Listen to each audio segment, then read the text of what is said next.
Hi, I'm Nat. And I'm Guy, and welcome to Nat and Guy's Talking Show. He always likes to call it a podcast. I keep telling him it's a show because it's, well, not daily, but we talk about news. So a podcast, in my opinion, talks more about what people, like a long topic, and they go into random things, not like this. Well, so I decided to compromise and call it a talking show. Okay, what do we got for you today? Taylor Swift gets engaged. I'm sure you already heard the news. It happened yesterday. We're going to go a little bit into some crazy professors stopping class for it, as well as the UK, Mexico, and a lot of other chaos going on in the world. Let's start with the headline story we had, which was Taylor Swift. 1 second. Sorry. Nice transition. I have to fix something. Hold on. Okay, I'm going to go to the both cameras. No, don't go to the both. That's what I'm trying to fix. Okay. Okay, there we go. So I'm sure you've all seen the reactions to Taylor Swift getting engaged and just the fact that she's engaged to Travis Kelce. So we didn't really want to repeat that whole story, but look at one of the insane reactions that there has been about the engagement. Well, there's been so many insane reactions. I didn't know this was a big deal. I guess it is for girls and gay guys, but I guess college professors as well. That being said, man, this whole relationship, it had seemed contrived and more of a business agreement to me right from the beginning. Maybe, well, I don't know why it looks so manufactured to me. Maybe I'm wrong. Maybe I'm not. We'll have to see. I think she is ready to transition to the second half of her life and have kids. Until that point, I think her music's going to kind of die down. She will find more inspiration maybe if she has a kid. Well, she just brought out a whole new album called Something of a Showgirl. I don't really follow Taylor Swift. I don't really like her. Don't care if I don't know much about her, honestly. But I do think seeing the reactions both on the left and the right about her getting engaged, especially from women, in my opinion, is a little bit insane and a little bit like it's a celebrity with millions and millions of dollars who makes mediocre music engaged to this mediocre football player. I don't Who cares? Well, I don't think they're mediocre. Not by at least monetary standards anyway.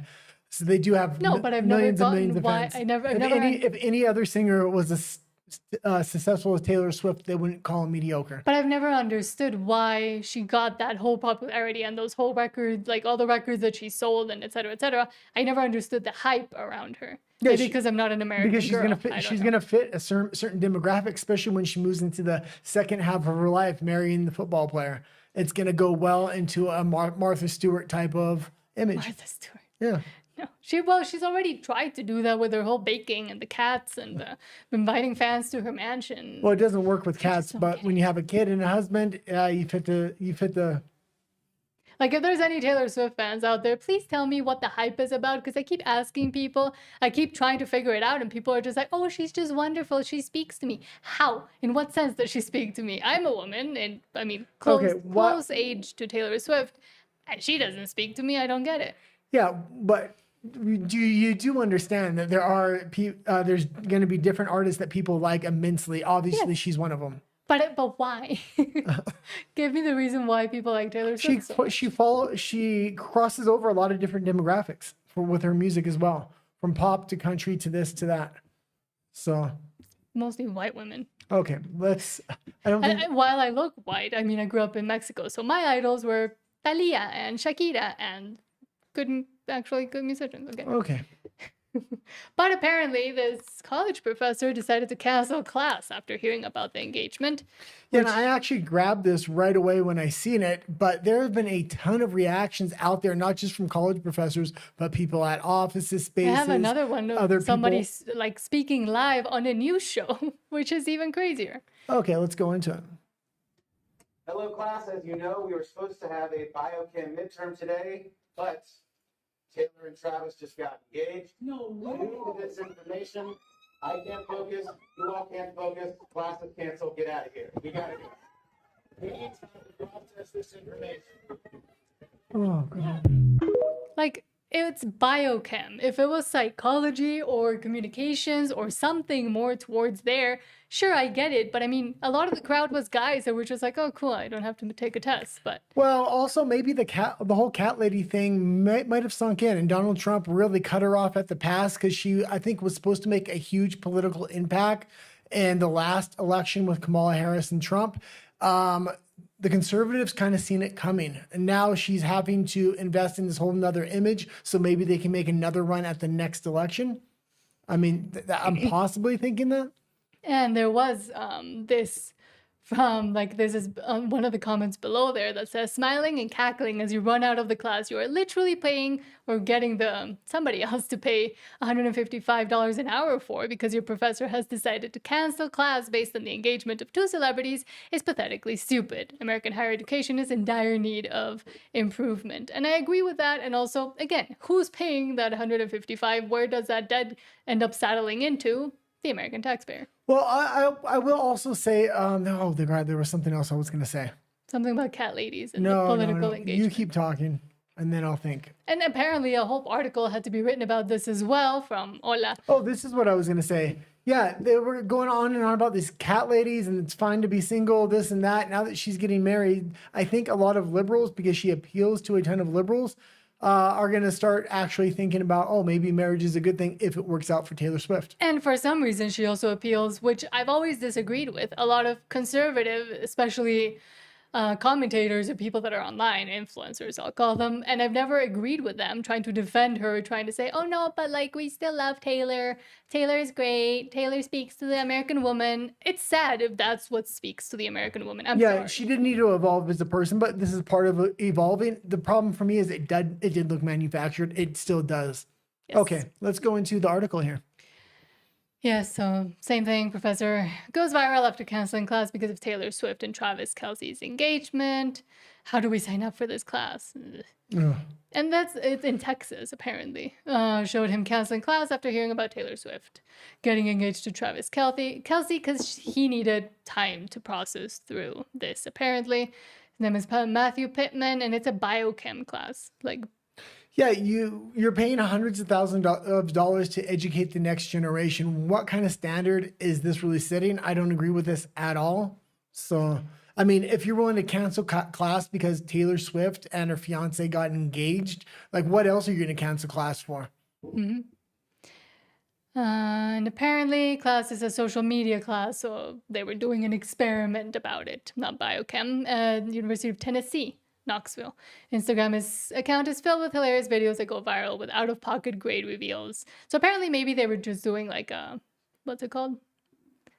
Like a social experiment as to what would happen if they published this. But either way, there has been actual reactions of people at their jobs reacting in a very embarrassing way to the fact that, I mean, these are like this full-grown PBS adults. news reporter who is just crazy. But if it was just a social media class and it was not actually biochem and they didn't actually cancel the class, I think it is funny. And I think it shows that many people, including us, believed it. It shows that it's believable that people will react in that way. And this is real. Taylor Swift is engaged. Taylor Swift is engaged. Taylor Swift is engaged. This, come back to me.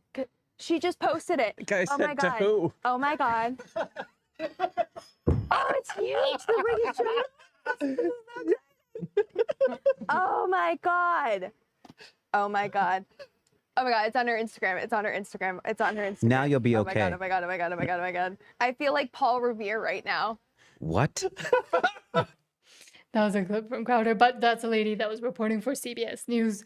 And they were just on a break, and apparently she thought that was breaking news. Yeah, and Taylor Swift has a lot of fans, but she didn't have a lot of influence in the last election. And maybe they're trying to revamp her image and revamp the way she connects with people so she can have more influence in the next election. I really think Taylor Swift, they are trying to weaponize her around election times, and they have to set it up. And also speaking about, I mean, this helps us speak about the whole parasocial relationship, how we treat celebrities, how celebrities have been treated, how in a lot of ways celebrity is even dying out. There's no big celebrities coming out that I can really think of that aren't influencers coming up from Instagram, or like there's no big movie star other than I guess Tom Holland and Zendaya, but They're not about it. big. do you know who they are? Yeah, they're from the Dune. From the Dune. Yeah, the Dune And movie. Spider-Man. But That, I mean, it is crazy that she is I one got- of the I got- last remaining ones that can sell out arena tours and have people go completely insane for her shows and during her shows and dress up and. Well, she's do not the all this. last one. There's a lot of people from that last generation, and that's the thing. They're not making new else? superstars. Huh? Who else? A lot of people sell stadiums. I can just go. No, to, but I can mean, go to like, Grok who, right who now. else has that level of Plenty of people are selling out stadiums. arenas? Yeah, no Stadium, stadiums. arena, whatever. Stadiums, Like big ones. Stadiums is 70,000 people. I'm not Arenas into is the 20,000 concert people. culture, so I don't know. Well, so I know it from sports. Why don't you keep talking and we'll see. What are we gonna see? I'm going to type into something into Grok here. I don't use AI. I'm always against AI. Just Google it. Keep talking. Talk to the audience. What should I talk about? And I know it's gonna get me a lot of hate and a lot of people saying, "Oh, you're just jealous," blah blah blah. But I'm really not. I just don't get it. And before I did get it, like I used to be a big Britney Spears fan back in the day, before the whole issue with her. But I've never understood the big hype around Taylor Swift specifically. And I think once again, it's because I wasn't raised on Americana culture, I guess.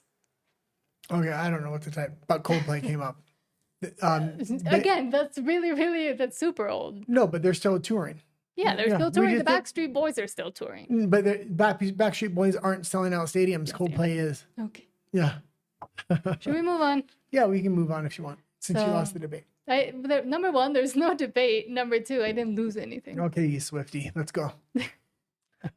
Okay, let's get into some real news here now. So from Dario CPX, small problem, the IMF doesn't have enough funds to bail out the UK by far. Furthermore, there's no chance other IMF partner countries will chip in capital pro quota when there are virtual zero chances. Okay, To get and- there, often borrowed, I don't know. What Okay, yeah, and this is a big rumor going around, and it was always said that the UK was going to be tip of the spear for a financial collapse. It was supposed to be UK, Japan. Japan seems to have patched up the holes well enough for now, but the bond market is going hard at the UK. They're looking for the IMF to bail them out. The UK is quite a big country. It's rumored that the IMF doesn't have that much money to bail them out. If the UK economy falls off the cliff, France is going to be next. It's also rumored that France is going to need a bailout from the EU. If they do get a bailout from the EU, this is going to cause Germany to kind of come in and negotiate terms for that bailout, and that's going to create major rifts within the EU. What we're seeing is potentially the EU coming apart at the seams. And the headline said, Britain heading towards IMF bailout. Economists warn of 1970s style debt crisis unless Chancellor changes course. And we also have to remember digital currency is coming out in the winter. We've also reviewed on this show that they're speeding up the timeline for this thing because they're panicking. A lot of the moves Donald Trump is doing is negating the way they wanted to have their rollouts. They want the EU digital currency to be the world digital currency and negate the US dollar. Trump is also kind of making a privatized digital currency that will negate the EU currency. So I think when they wanted to roll this whole thing out, they needed panic, they need collapse for people to adopt these things. I just don't think it's I don't think it's going to work. The US is actually showing there's another way now. Then you had this as well from Keir Starmer saying our deal with France is a product of months of grown-up diplomacy. This is how we smash the people's smuggling gangs and secure our borders. Yeah, this is just propaganda they're coming out with now. We'll talk a lot about the immigration crisis today, but this specifically, why don't we play the video and then we'll talk about it? Oh, what did you think about a possible collapse of the EU through their monetary fund? I think Canada's gonna happen before the EU. Even. No, the UK will be the first.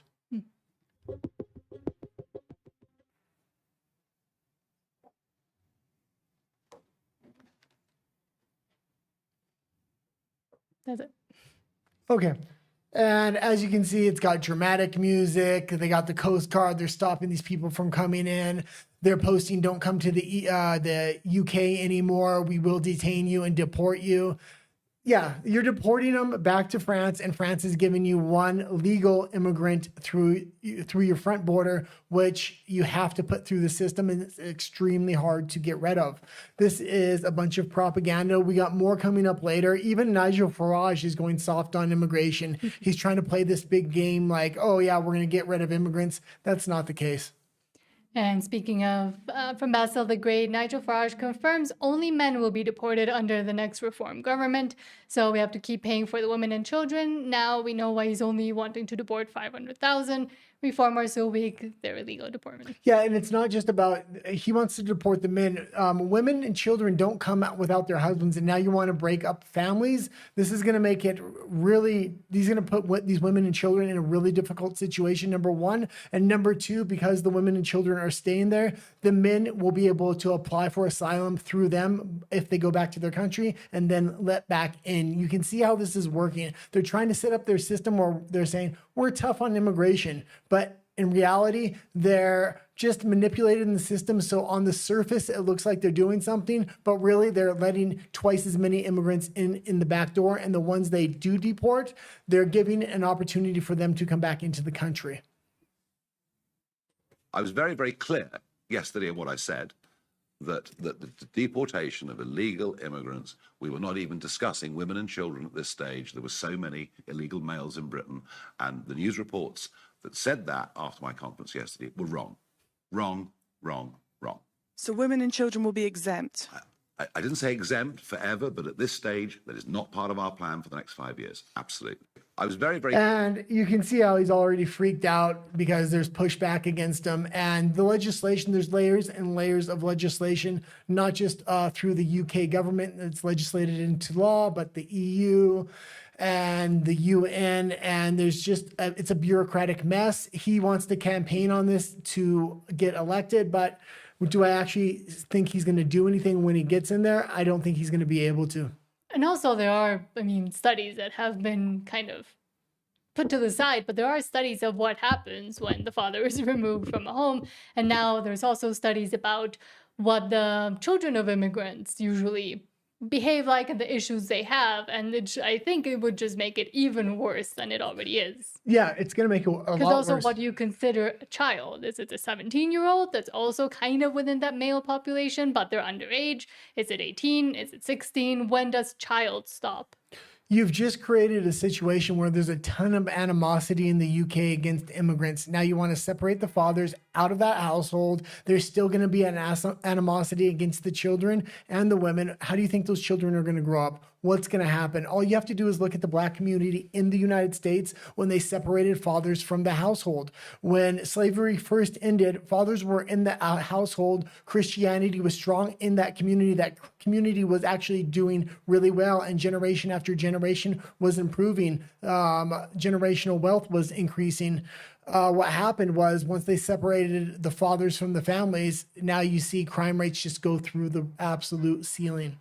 And not only that, but at the same time, yes, okay, and after 5 years, what happens then? And what is the actual plan? It's not to say that the male immigration and the both legal and illegal into the UK hasn't caused a lot of the massive issues like the grape gangs and everything else that we've seen really in the big headlines in the past 2-3 years since the information was allowed to come out.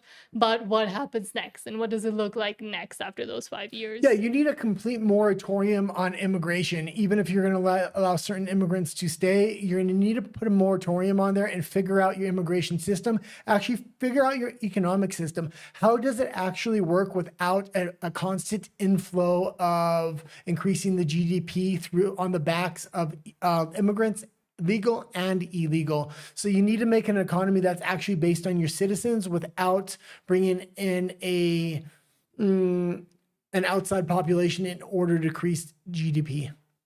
So we're looking for more of a real economy, not something that's artificially inflated. Then you want to bring it back to home? What's that? Mexico? Yeah, let's go there. From Wall Street Apes. You're really blowing through the stories today. From Wall Street Apes, a senator from Mexico went on Fox News and exposed it all. Do you want me to read it all? We talk about it first? Yeah, did we have an article about it, I thought? Nope, just this. Okay. Well, Oh, no, we do. yeah, we do. So do you want the article first? Yeah, let's read the article. Hold And on. I think there's Oh no, it's not an article. It's a video. yeah, as well. we have the video. So let's show the video here. So the first one I had pulled up. Whatever you have.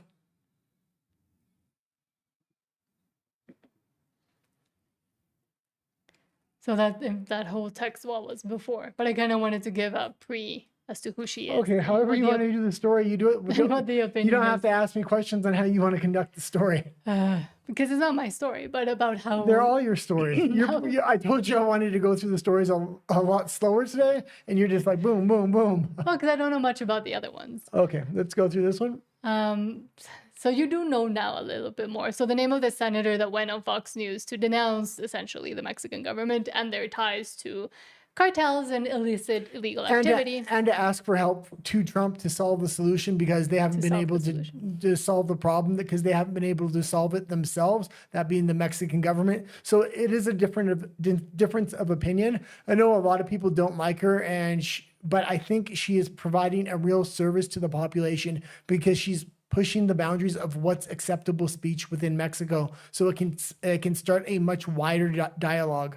And she has done that before. Her name is Lili Tellez, and she's from the PAN, or National Action Party, which is supposedly, it's more center. It's in the center, but a lot of people here think that they're very conservative. And she's one of the few that has been able to come out and speak pretty loudly against a lot of the issues that are happening in Mexico, both with, for example, I made a story recently, I made a video about it, the trans person that wanted to get on the women's only subway section. She came out in defense of the police officer that denied entrance to this trans person, and also against, the current government, which is Morena. Well, and she used to be part of the current government. So she long used to be part of Morena. And that goes really good into the fact that she's able to speak up against them now because she can say, well, I can see what went on when I was in there. But let's see, I guess, first what she says, because otherwise we have no context. And she's done a secondary interview after this interview, I believe, as well. President of Mexico is furious. She's calling Mexican Senator Lili Tellez a This is the second interview.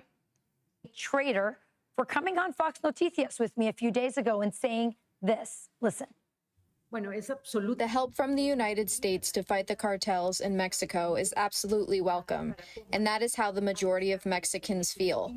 The only ones who don't like that President Trump is sending help and trying to support Mexicans against the cartels are the narco politicians. That includes President Sheinbaum. And we have to remember that the U.S. is creating a situation where they've now labeled the cartels an actual terrorist organization, and they're linking people from the cartels into the actual Morena party. So they're kind of lining up the dominoes here, and having somebody like this, an opposition party leader, kind of speaking up about and confirming. Well, she's not a leader. She's just on the opposition. Okay, why don't you talk more about it then? Well, no, just so That was people are accurate. by the way, that was also the first interview, not the second interview. I just kind of want to clarify that. No, I mean, what we saw her talking just now, yes, that was the first one. But Yep. because here she's actually talking about the answer from Claudia Sheinbaum to that first interview, because this is what the Mexico's president responded to Tellez. So they're talking about that after the first interview. And she says it's not a minor issue that a senator gave an interview to a foreign media outlet calling for intervention. And internally, I guess, and here in Mexico, they were calling her a traitor. And there are pretty heavy sanctions for anybody that is found to be a traitor, not just being, unplatformed from the Senate, but a bunch of other stuff. Mexican President Claudia Sheinbaum responding, saying, quote, it's not a minor issue that a senator gave an interview to a foreign media outlet calling for intervention. Here to discuss is that Mexican Senator Lili Tellez. And pause Senator it. Tellez, welcome. And there's actually quite a few people within Mexico that have similar opinions to her. So it's not just her. It is a debate. It's not an acceptable debate to necessarily have unless a public figure comes out and kind of pushes the boundaries of what's acceptable speech in Mexico. Welcome to Fox Noticias. I'm just going to get right to it. Is Mexico a narco state? Yes, it is. And we all Mexicans know about it. And Mexicans are afraid of the alliance between the Mexican government and the cartels that have infested our nation. Can you explain this alliance between the president, her party, the Morena party, and the cartels? Yes, the party has financed, has given, the cartels have given so much money to these politicians, narco politicians of Morena, to get into office, to get the power. So they protect, the Mexican government protects the cartels.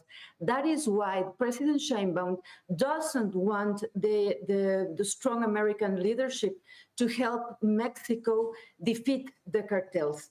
And also Sheinbaum doesn't want the rest of the world to know what is happening here in Mexico. We are on the steps to be the next Venezuela.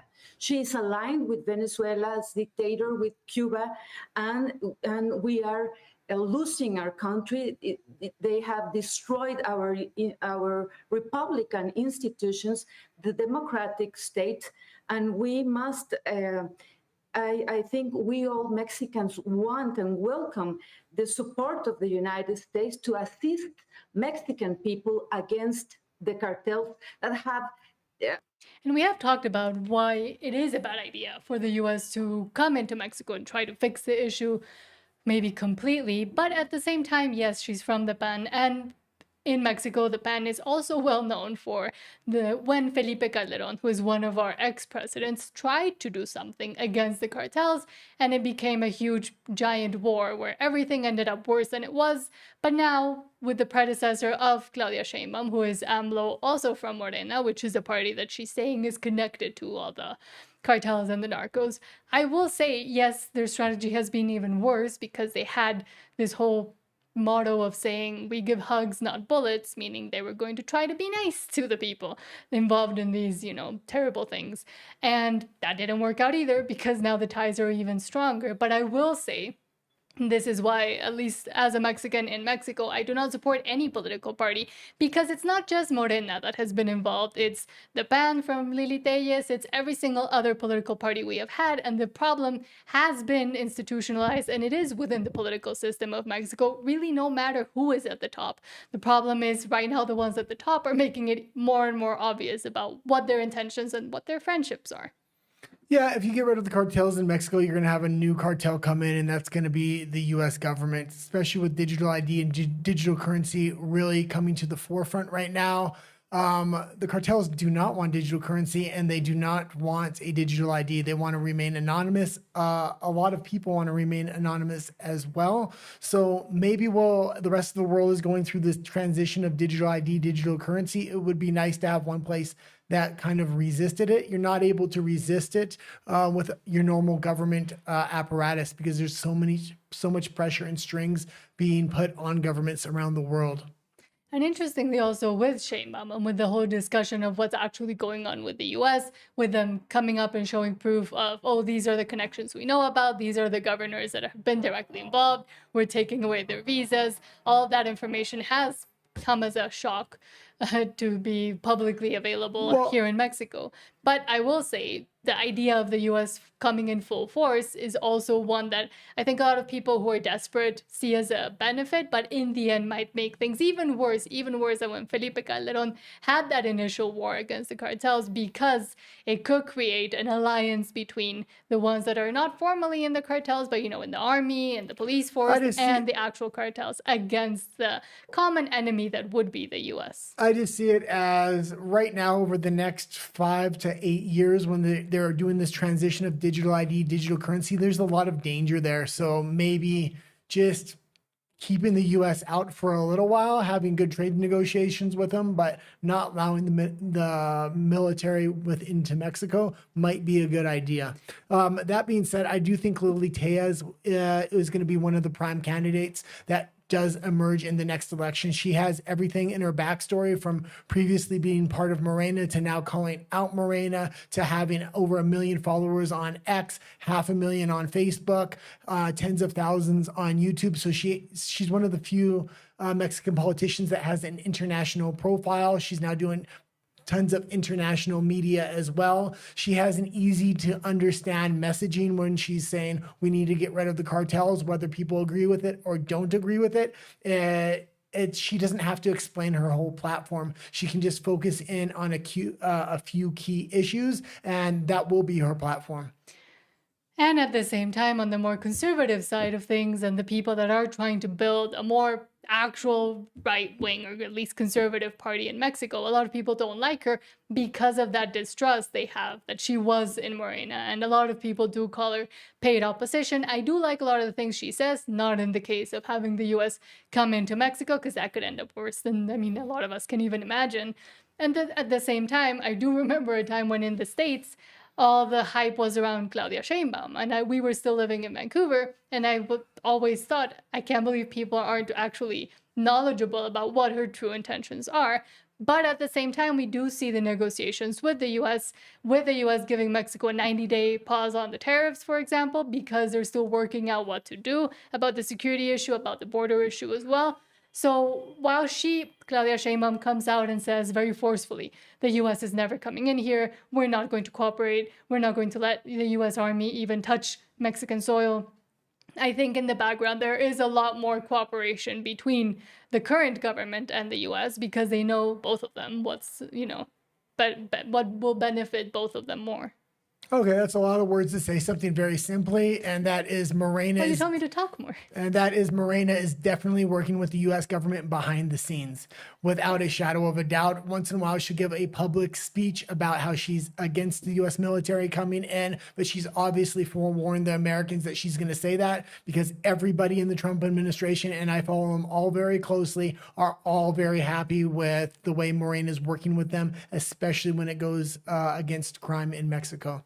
Do you think they're for it because they kind of see Morena as either weak or dumb? No, they're putting her in a position between a rock and a hard place. So the United States is lining up all the dominoes right now. They got the cartels on one side of her, of Sheinbaum. They have the U.S. military, the border, and a lot of other points of leverage on her on the other side, as well as now they have Lily Tejas saying this stuff outright, which puts even more pressure on her. So she has to cooperate more. So she's useful until she's not useful to the Americans and the cartels. So it's going to be interesting to see how long Claudia Sheinbaum and how long Lily Tejas can keep their heads. And with Claudia Sheinbaum, we also have the fact that a lot of people see her as just like a puppet figure, kind of like a Biden, and that AMLO, the former president of Mexico and the head of, or used to be the head of Morena, is still kind of, doing everything behind the scenes, even though he's not in the media at all recently. Okay, let's maybe move on a little bit. That's a lot of Mexican politics for an American audience. Well, you told me to talk more. Yeah. I can talk more about that. Okay, let's go to the next story here. And I only found this one from Al Jazeera, who I don't love. Al Jazeera is actually a very good media organization. If people don't know it, they invested a ton of money and they always usually have their facts right. And it's a good source to get an alternative opinion from. I follow a lot of international media organizations. Al Jazeera, as far as Middle Eastern media organizations, is one of the better ones. Yes, because they're funded by them. They have good facts all the time. They're like they're basically like the CNN of the Middle East. I'm not saying they're great, but they're mainstream, and that's what they are. A lot of the reporters have been found to have done questionable things. I'll just put it that way. Trump threatens charges for George Soros, frequent target of far-right ire. The president pushes baseless claim that Soros helped support riots in the U.S. and says he should face criminal charges. And I don't understand why you're saying this is Al Jazeera. We can't believe it when I had the clip, which the clip confirms everything in the article. What clip? The clip from the X. So I'm just wondering why you're saying like... We don't have a clip from X. Okay. Well, there is a clip because I'll go find it. Okay. Why don't you read the article a little bit? Okay. So, no.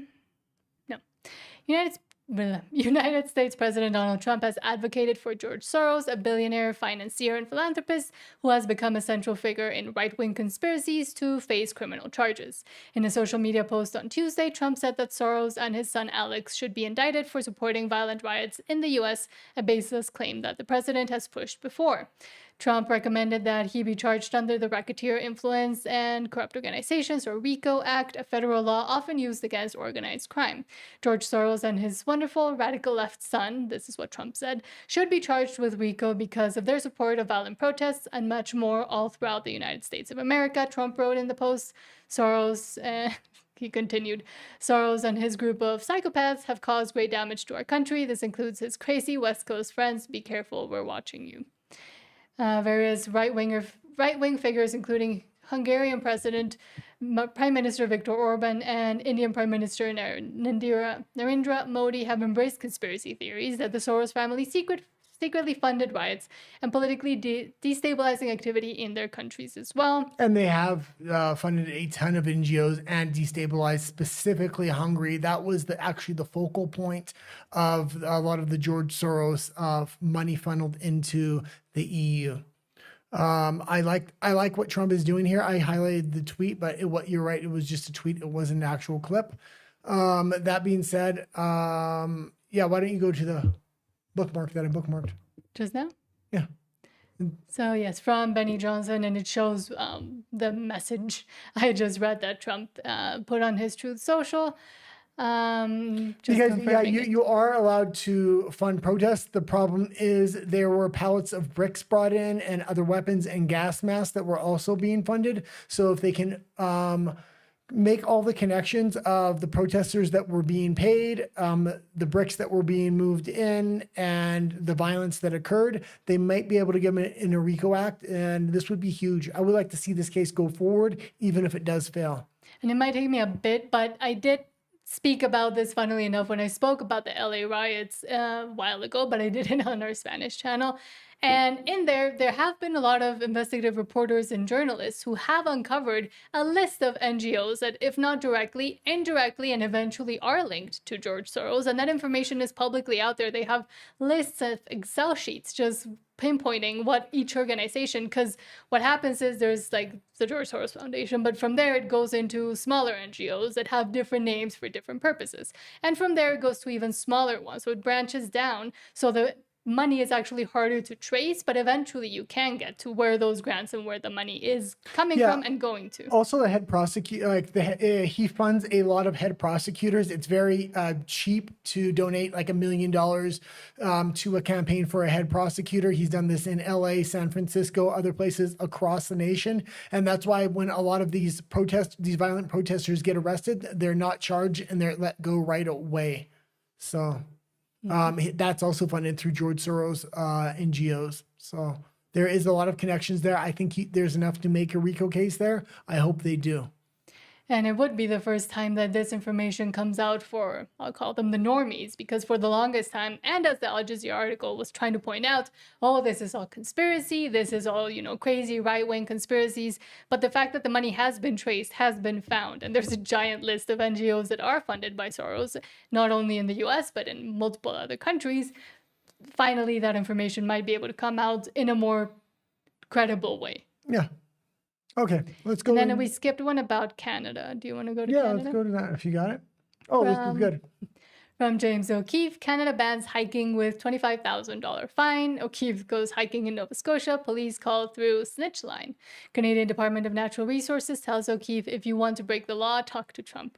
And we'll just go to the beginning of this. We'll watch the first couple minutes. I watched the whole thing earlier, and we'll just watch the first 2 minutes. And go follow James O'Keefe and OMG Media as well.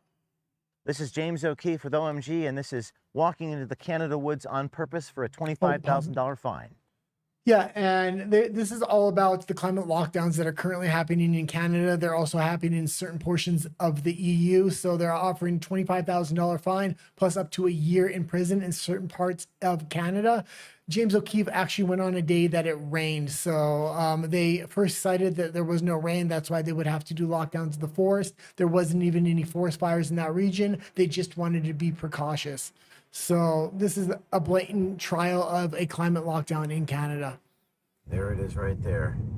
Stay out of the woods. $25,000 fine. Oh, there's a DSLR worker. There's a worker right there. What happens if you go in there? We don't have anything to start a fire, though. Doesn't matter. Break the law.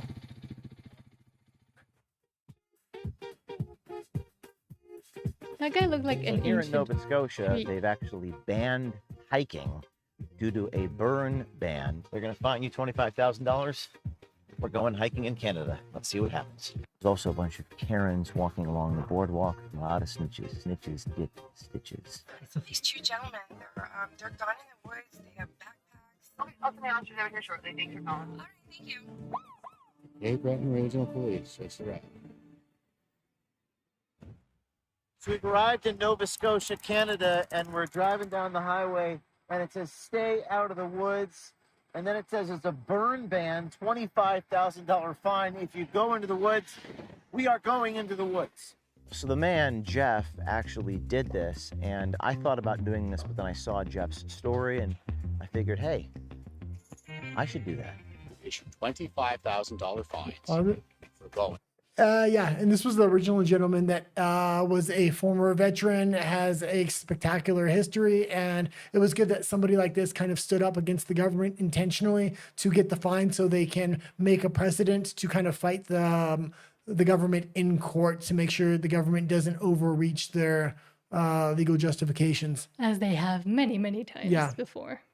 And if people don't know, we did move from Vancouver, Canada to Mexico City because of the crazy authoritarian style, not only lockdowns, but just the overreaching of progressive power, I would say, in Canada. And funnily enough, now we're fighting against it here in Mexico as well. In the woods. I'm just going to make this as painless as I can for those guys. And the fine is $20,872.50. We'll see whether the local authorities enforce this absurd law, which is a violation of human rights and human dignity. We have no fire starters on us. Nothing can start a fire. I do have my trekking poles, my backpacks, and my hidden cameras. Unless they arrest me, which we're in Canada, so it's certainly possible. But we're here in the woods. It's a very overcast day. It's going to rain. So the question is, are they going to give us a $25,000 ticket while it's raining? Okay, so we've been in the woods for about Okay, you 5 can minutes. stop it there because it's like a 10-minute clip. Yeah. But yeah, he ended up not getting the fine. The police came into the woods briefly and then left, which was good for O'Keefe. But I would have liked to actually see him get the ticket so they could have fought it, and it would have made international news in the United States. A lot of these climate lockdown things that are happening in different provinces in Canada just really aren't getting out of Canada. hmm And funnily enough, I also did see, when was it? Earlier today, I think, that in Vancouver, where we used to live, now there's a quote unquote fireplace ban for the Christmas and, colder season. At least people are gonna have to register their fireplaces and their wood stoves by September 15th. Regional district says wood burning is the biggest culprit when it comes to fine particulate matter emissions. So they're continuing with this now that we're going into the fall and going into the cold season and Christmas, etc., the holidays, where everybody uses fireplaces that does have them. In Vancouver, they've removed them, and I don't know how many are left, but I know at least in the suburbs, there's going to be more. There was already a ban on him because one of my friends had a fireplace in his apartment and he had a penthouse suite, and he was banned from using that thing. So the city made sure he knew. So this has already been going on for years. They probably want you to register it so they can really start tightening down on this And tracking it, and they keep finding ways and excuses, because for a while they also wanted to take away gas burning stoves. Was it in Canada? But I think I was talking to some of our friends and they were saying there was a ban on wood burning fireplaces in Mexico City as well. Probably, because Yeah. I do remember it used to smell a lot like burning fire. And I a do while know ago. Mexico City as far as being on the, oh God, what was it called?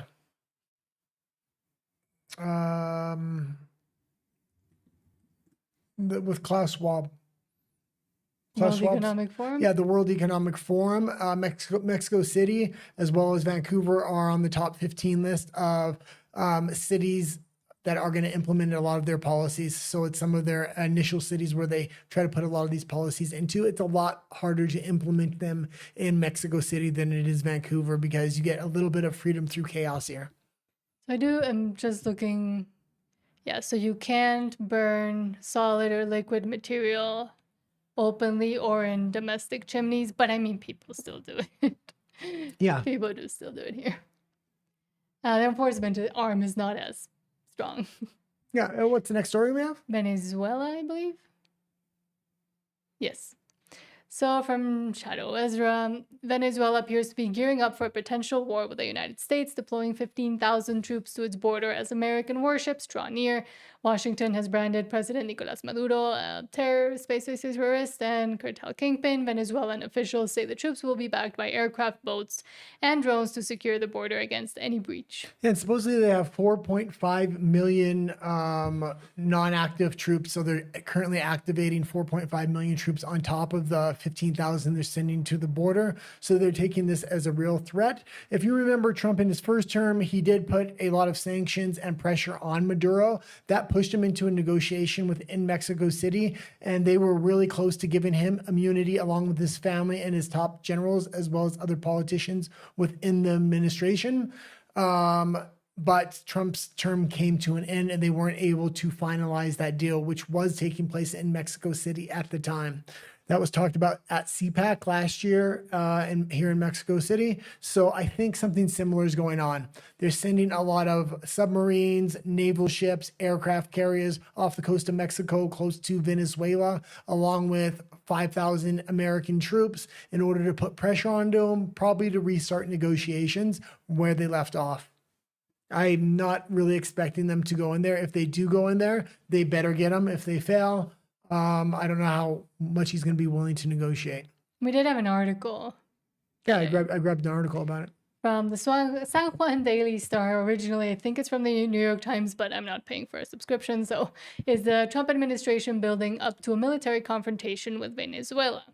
And Rubio is really a hardliner, and he's the one taking point on this. I think they're putting the hardliner in there, so it puts pressure on Venezuela, and then they'll come with the negotiator in the side door. Probably have the negotiations in Mexico City again, would be my guess. So the Trump administration is aggressively stoking tensions with Venezuela and its president, Nicolas Maduro, and appears to be creating conditions that could lead to a military confrontation. A major buildup of U.S. naval forces is underway outside Venezuela's waters, as the administration has stepped up belligerent rhetoric about fighting cartels and labeled Maduro a terrorist cartel leader. All that raises the question of whether the end goal is just to counter these operations or a potential regime change war. Yeah, and something that's going to go on here, if he can set an example with Nicolas Maduro by putting a lot of outside pressure on him and get him to the negotiating table and actually have him take immunity and potentially give him citizenship in another country and his family, as well as his generals and any other political figures that he wants to bring with him, and they actually honor that could have a huge impact on the war with the cartels.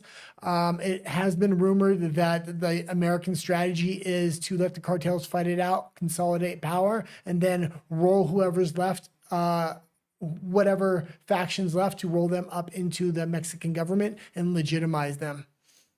So, and then this next story is also about Trump, but about something you've spoken about on your pop culture show, funnily enough, and against, I believe. You spoke up against this. Oh, let's see the story. I can't remember what it is. From ABC News, Trump's Intel stake sparks cries of socialism from his party, but he vows more deals are coming. Donald Trump has a message for critics who think turning the U.S. government into a major stockholder of Intel is a socialist move. Yeah, and I can see all sides of the situation, but I can also see how this does relate to socialism a lot, because you have the government coming in and taking a direct stake in a company, and Trump's talking about doing it with a lot more companies. I could see something similar happen in Canada if they intentionally collapse the economy on purpose, and then the government comes in with a bunch of bailouts, but instead of bailouts, they actually take percentages of the companies, and now they're major stakeholders, or 51% ownership as well.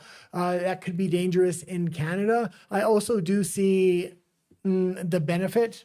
I mean, Biden was giving billions upon billions of dollars to a lot of these tech companies, a lot of these banks. Trump is saying, we're not going to give you a direct bailout. You're going to have to give us a percentage of the company, so at least we can get some of that money back. So I do see both sides. Also, America is trying to compete with China. China is is a direct investor in almost every business in China, and they own a percentage and have a say-so on all those boards. So when you're going against a competitor like that, it's really hard to have a pure free market economy. But I also definitely see the dangers of this. This could turn into really fascism and socialism. So Donald Trump has a message for critics who think, where are you? Critics that think turning the U.S. government into a major stockholder of Intel is a socialist move. He said, let's just say a lot of people have called Donald Trump a fascist. I have defended him for years and years and years now. And I always say the same thing. Fascism is a public-private partnership. That's exactly what this is. So it's not a good precedent to kind of set. He said, I will make deals like that for our country all day long. He posted on Truth Social after the critics piled on, adding later about future ownership stakes. I want to try and get as much as I can. One possible target, defense contractors, whom Commerce Secretary Howard Lutnick, who is an interesting character, told CNBC Tuesday were ripe for the picking given the U.S. government is a big customer. Yeah, and man, it's just, this is going to go all good in the beginning. So they're going to buy these stakes in these companies. It's going to go good. But there comes a day when you've consolidated enough power, you own enough companies, you pull the rug out from under it, and the government has a lot more power than people really wanted them to have. Mm-hmm. And Donald Trump's in there now, yeah, and he's doing a great job, or at least I think so. But a Democrat could be in there just as easily, and this thing could go way wrong with the amount of power that can be consolidated through a public-private partnership of corporations and the government, especially well, I don't know. I always thought the military-industrial complex specifically should have been run by the government. I didn't think it should be an outside organization.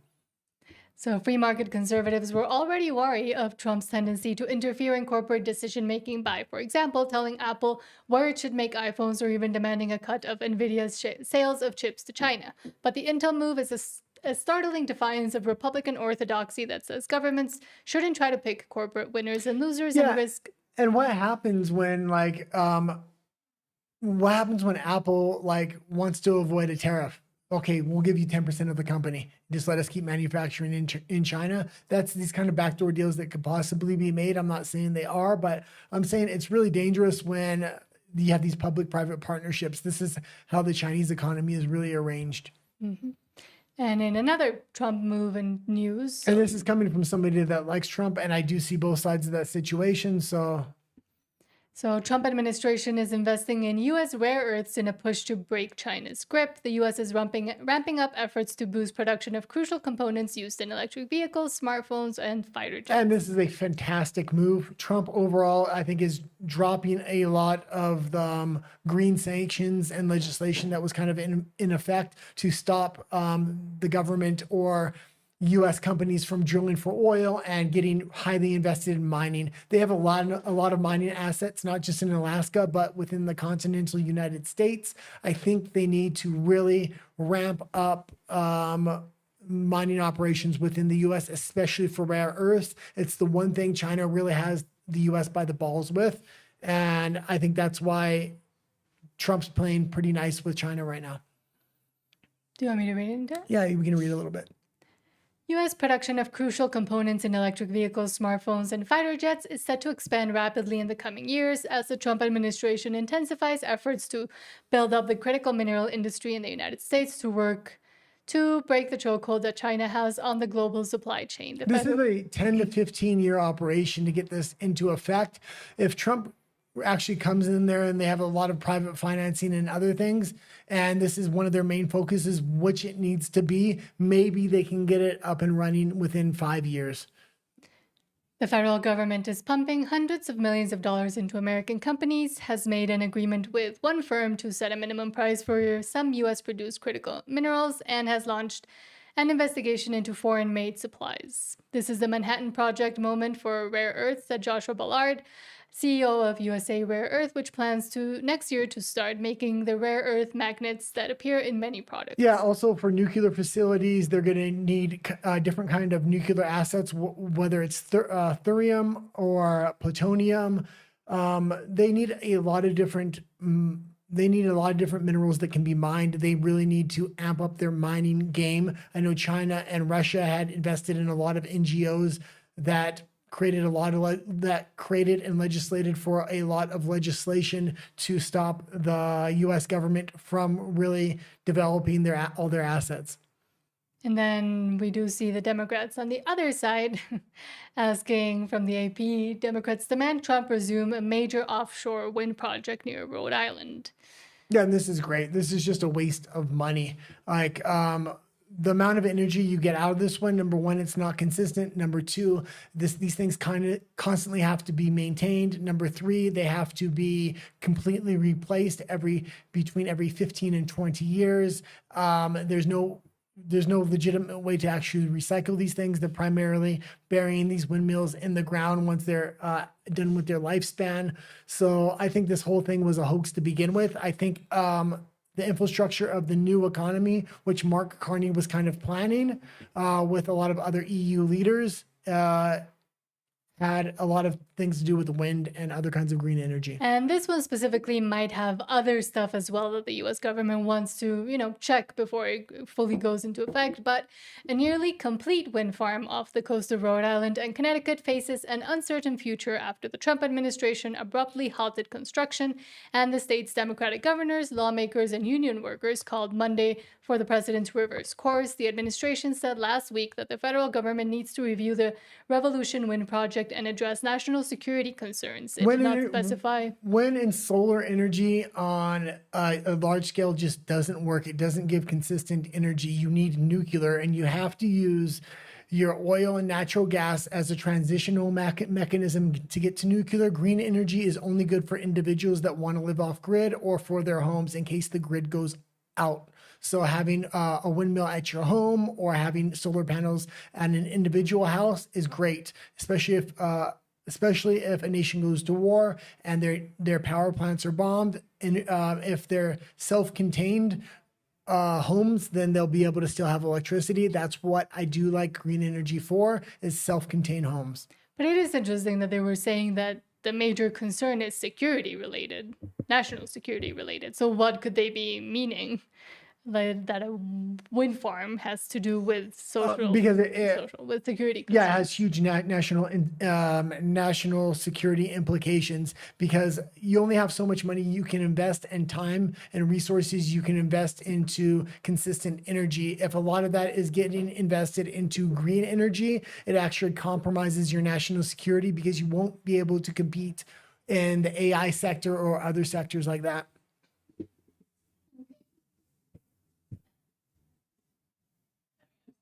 Oh, no problem. They're watching you, so. Okay. Our dog keeps eating her blanket. Okay, let's head over. You need to learn just to keep going with the story. Okay. Just keep talking. And do you want to go over to expose me? Okay. Are we going over to RUMBLE? No, we can go into the next story if you want. Then why did you go over here? Well, I just wanted to switch it. You told me don't have it on your camera. Somebody's listening to you. If you can't tell, we're married. Trump vows retaliation against countries with digital rules targeting U.S. tech from the AP. You also had this one on there. Oh, you can read the article if you want. Okay. So I think we did read this one during your pop culture one, but I guess you wanted to talk about it today as well. President Donald Trump vowed to impose new tariffs and export curbs on countries with digital taxes or regulations that affect American technology companies. Trump didn't mention specific places, but his comments were taken as a threat against the European Union's digital rules to rein in companies like Google, Apple, and Meta. In a post on Truth Social late Monday, Trump... Yeah, and this is a great policy. I mean, Trump needs to stand up for these American tech corporations and for free speech in general. JD Vance is also doing this.